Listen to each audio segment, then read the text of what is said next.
एक समय की बात है कि रानीपुर का जंगल बहुत हरा भरा और सुंदर था। उस जंगल में 4 मित्र मीनू चिड़िया, कालू कौवा, मिठू तोता और बोनी उल्लू रहते थे। वे सब बहुत गहरे मित्र थे।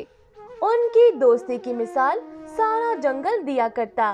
कालू कौवा उन सब में बहुत आलसी और कामचोर था। वे बिल्कुल मेहनत नहीं करता था। कालू भैया, बारिश का मौसम आने वाला है। हम अपने घरों से बाहर नहीं निकल पाएंगे। क्या आपने बारिश के मौसम के लिए कोई भोजन जमा किया है? अरे मीनू बहन, तुम तो हमेशा बोरिंग बातें करती हो। अभी बारिशों में बहुत समय है। आजकल मौसम कितना अच्छा है। मेरा अभी काम करने का मन नहीं चाहता। लेकिन कालू भैया, अगर आप इन दिनों में मेहनत नहीं करोगे तो अगले दिनों में आपको बहुत दिक्कत होगी। कालू कौवा मीनू चिड़िया की बात का बहुत गुस्सा करता है और उसको बुरा भला कह देता है। अरे मीनू चिड़िया, अगर तुम्हें खुद काम करने का शौक है तो तुम करो। ख्वामखा मेरा दिमाग खराब मत करो। मैं जा रहा हूँ। आई बड़ी बुद्धिमान कहीं की। मीनू चिड़िया कालू कौवे को बुरे समय से बचाना चाहती थी और उसके लिए चिंतित हो रही थी। लेकिन कालू कौवे की बातें सुन के वे बहुत उदास हो जाती है। अरे मीनू बहन, तुम उदास मत हो। कालू भैया की आदत तो तुम जानती हो। वो किसी की बात कब सुनता है। इसके बाद मीनू चिड़िया सोचती है, अगर हम सब मित्र मिलके भोजन इकट्ठा करने के साथ साथ एक फसल उगा लें तो बारिश से पहले वे पक जाएगी और हमारे पास बहुत सारा भोजन होगा। मैं आज ही अपने मित्रों से इस बारे में बात करूंगी। मीनू चिड़िया मिट्ठू तोते से फसल उगाने के बारे में बात करने जाती है। अरे आओ मीनू बहन, कैसे आना हुआ? सब ठीक तो है ना? अरे हाँ मिट्ठू भैया, सब ठीक है। मैं आपसे एक जरूरी बात करने आई हूँ। क्यों ना हम सब मित्र मिलके एक फसल उगा लें। इससे हमें बारिशों के दिनों में भोजन का मसला बिल्कुल नहीं होगा और हम सब सुकून से अपने घरों में बैठ के बारिश का मजा ले सकेंगे। अरे हाँ मीनू बहन, ये तो बहुत अच्छा सुझाव है। बोनी उल्लू और कालू कौवे से इस बारे में बात करते हैं। बोनी उल्लू मीनू चिड़िया और मिट्ठू तोते के समझाने पे मान जाता है, लेकिन कालू कौवा बहुत आलसी और कामचोर था। वो मेहनत करने के लिए बिल्कुल राजी ना हुआ।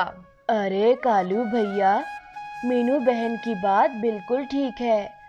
इसमें हमारा ही तो फायदा है, वरना बारिशों के दिनों में हमें बहुत तंगी होगी। अरे तुम सब तो पागल हो। मेरा भी दिमाग खराब कर रहे हो। जाओ जाओ, बेकार में मेरा समय जाया मत करो। बहुत समझाने के बावजूद भी कालू कौवा अपने मित्रों की बात पे राजी नहीं होता। वे तीनों मित्र मिलके खूब मेहनत करते हैं और अपनी फसल को तैयार कर लेते हैं। अरे मित्रों, देखो, हमारी फसल पक चुकी है। हमारी मेहनत रंग ले आई है। अब हमें बहुत स्वाद आएगा। हाँ मिट्ठू भैया, अब बारिश के दिनों में हमें बिल्कुल दिक्कत नहीं होगी। वो सब मित्र अपनी मेहनत की कामयाबी पे बहुत खुश थे, लेकिन कालू कौवा अपनी मौज मस्तियों में लगा हुआ था। उसे बारिश के दिनों की बिल्कुल फिक्र न थी, ना ही उसने कोई भोजन इकट्ठा किया था।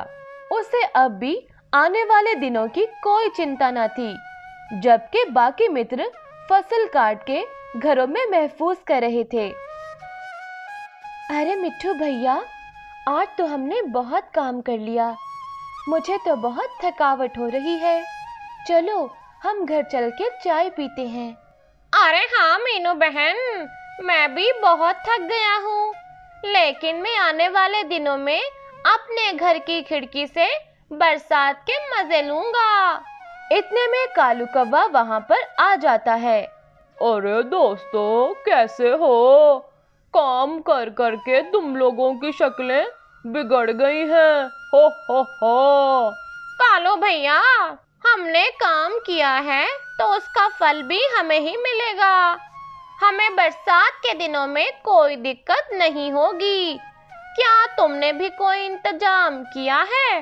अरे मेरा तुम लोगों की तरह दिमाग खराब थोड़ी है, पागल कहीं के। कालू कौवा अपने मित्रों का मजाक बना के वहां से चला जाता है। चंद दिन के बाद बरसात का मौसम शुरू हो जाता है और तमाम पंछी दुबक के अपने घरों में बैठ जाते हैं। कालू कौवा भी मजे से बारिश को देख रहा होता है।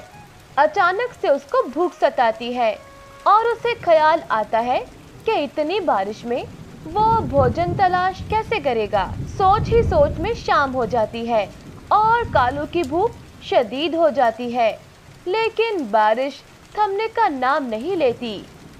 फिर कालू कौवे को ख्याल आता है कि उसके मित्र उसको कितना समझा रहे थे, लेकिन उसने उनकी एक बात ना सुनी।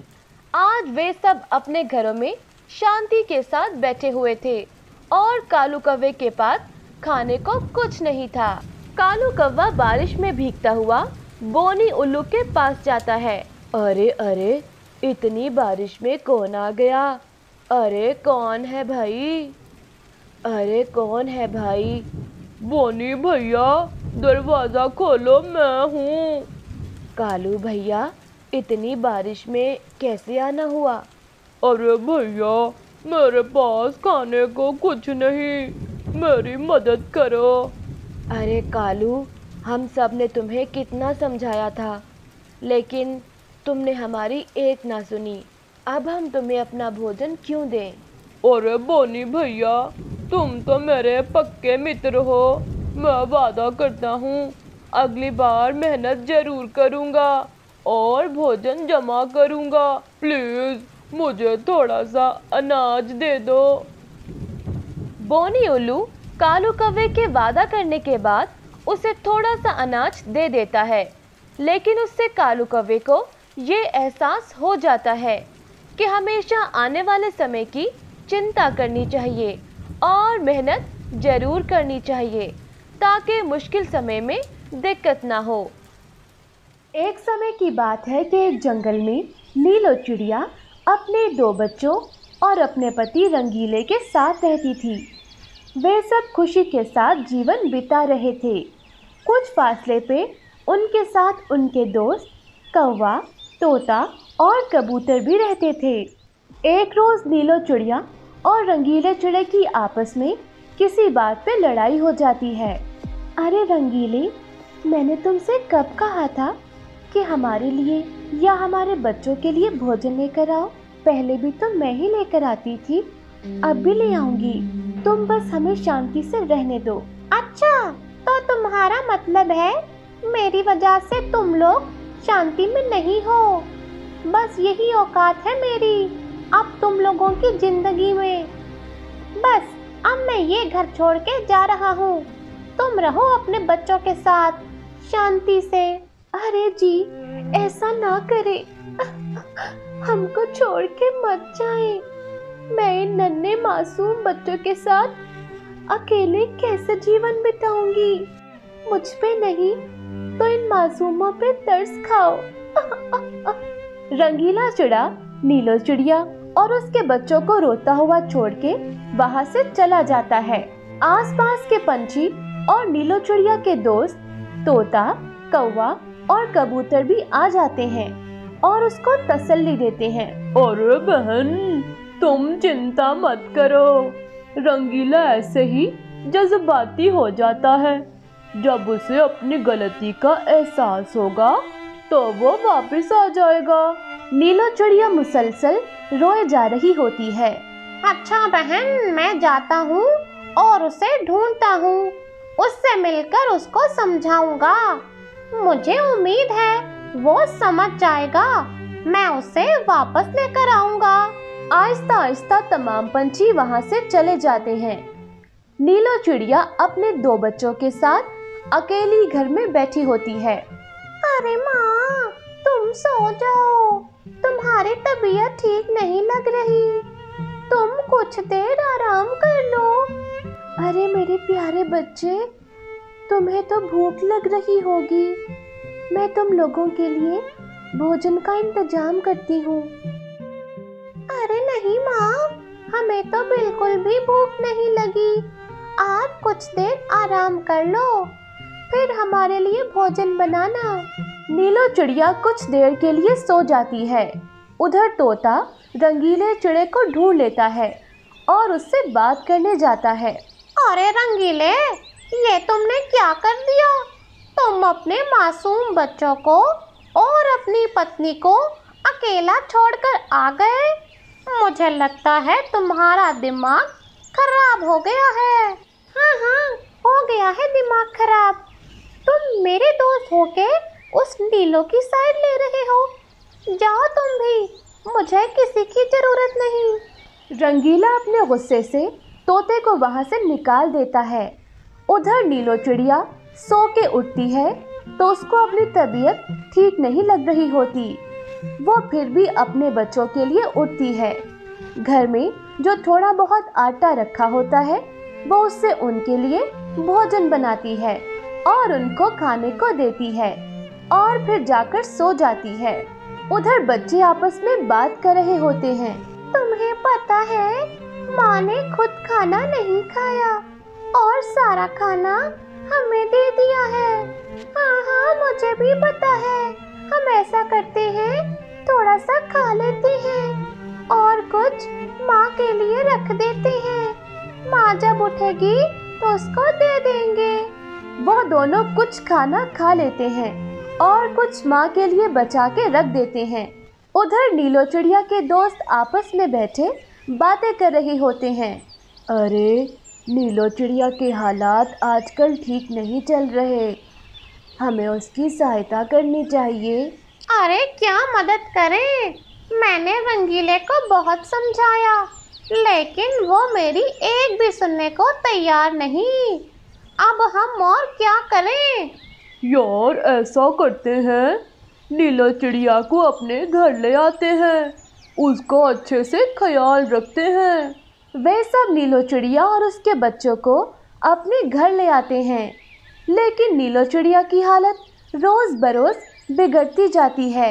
नीलो चिड़िया की बिगड़ती हालत को देखकर कौवा तोते से कहता है, अरे यार तोते, तुम रंगीले के पास जाओ और उसको बताओ कि नीलो चिड़िया जिंदगी और मौत की जंग लड़ रही है और वो वापस आ जाए, इस पे तरस खाओ। तोता रंगीले के पास जाकर उसको सारी बात बताता है। नीलो चिड़िया के बारे में सुनकर रंगीले चिड़े को अपनी गलती का एहसास हो जाता है। अरे यार, मुझे नीलो के पास ले चलो, मैं उससे माफी मांग लूंगा, वो मुझे देखकर ठीक हो जाएगी। तोता रंगीले को लेकर नीलो चिड़िया के पास आता है। नीलो की हालत देखकर रंगीला रोने लग जाता है। नीलो, मुझे माफ कर दो, मुझसे बहुत बड़ी गलती हो गई है। मुझे नहीं पता था तुम मेरे गुस्से को इतना दिल पे ले लोगी। तुम कितनी बीमार हो गई हो, अब मैं वापस आ गया हूँ। तुम्हें और अपने मासूम बच्चों को कभी छोड़ के नहीं जाऊंगा। तुम अब बिल्कुल ठीक हो जाओ। रंगीला चिड़ा और नीलो चिड़िया अपने बच्चों को लेकर अपने घर चले जाते हैं। रंगीला चिड़ा नीलो का बहुत ख्याल रखता है। कुछ ही दिनों में नीलो चिड़िया बिल्कुल ठीक हो जाती है और वे अपने पति रंगीले और अपने बच्चों के साथ हंसी खुशी जीवन बिताने लगती है। एक समय की बात